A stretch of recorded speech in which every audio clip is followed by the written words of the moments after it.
بسم اللہ الرحمن الرحیم۔ اللہ کے نام سے شروع جو بڑا مہربان نہایت رحم والا ہے۔ رسول اللہ صلی اللہ علیہ وآلہ وسلم نے فرمایا، 4 انبیاء ارسل کی سنت میں سے ہیں: حیا کرنا، عطر لگانا، مسواک کرنا اور نکاح کرنا۔ رسول اللہ صلی اللہ علیہ وآلہ وسلم نے فرمایا، سب سے بڑی زیادتی یہ ہے کہ آدمی ناحق کسی مسلمان کی بے عزتی کرے۔ مسلمانوں میں کامل ایمان والے وہ لوگ ہیں جن کے اخلاق اچھے ہیں۔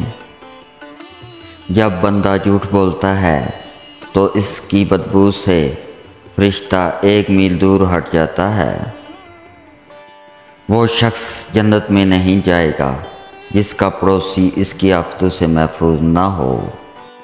جب 2 مسلمان آپس میں ملتے ہیں اور مصافحہ کرتے ہیں تو ان دونوں کے جدا ہونے سے پہلے ان کو بخش دیا جاتا ہے۔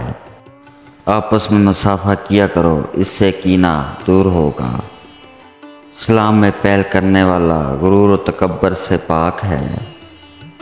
جب کسی کو جمائی آئے تو اپنا ہاتھ منہ میں رکھ لے، کیونکہ شیطان میں گھس جاتا ہے۔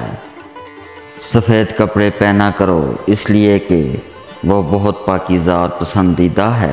رسول اللہ صلی اللہ علیہ وآلہ وسلم نے فرمایا، زیادہ مت ہنسو، کیونکہ زیادہ ہنسنے سے دل مردہ ہو جاتا ہے۔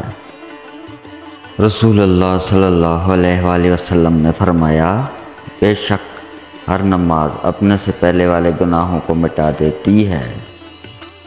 مومن کی جان اپنے قرض کے سبب مہلک رہتی ہے جب تک کہ اس کا قرض ادا نہ کر دیا جائے۔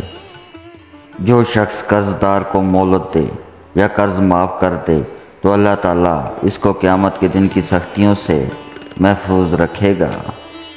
جو آدمی سود کا 1 درہم جان بوجھ کر کھائے، اس کا گناہ 36 بار زنا کرنے سے زیادہ ہے۔ جس بدن کو حرام غذا دیں گی وہ جنت میں داخل نہ ہوگا۔ جو عورت اس حال میں انتقال کرے کہ اس کا شوہر اس سے راضی اور خوش ہے تو وہ عورت جنتی ہے۔